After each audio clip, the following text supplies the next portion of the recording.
Multigrain Java, ఇది రాగి salt Java, ఇది మిల్లెట్ మిక్స్ జావా, ఇది రాగి స్వీట్ జావా, ఇది మిల్లెట్ పొంగల్. ఈరోజు అరిక డిఫరెంట్ ఫుడ్, ఆరు రకాల ఫుడ్ రోజుకో రకంతో 6 రకాల మిల్లెట్స్ పెడతా ఉంటాం.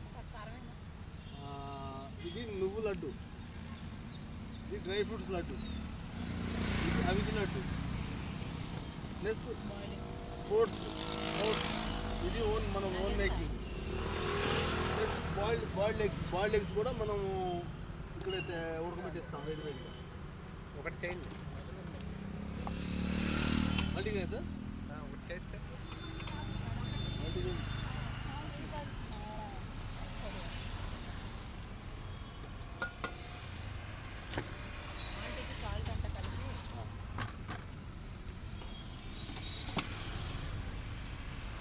దీంట్లో మల్టీగ్రెయిన్ తయారు చేస్తానండి. మల్టీగ్రెయిన్లో మజ్జిగ, బటర్ మిల్క్ వేసి, ఆనియన్, కొత్తిమీర, పుదీనా వేసి, శనగలు వేసి, లెమన్ పిండి ఇస్తామండి. ఇలా మిక్స్ చేసి ఇస్తాము.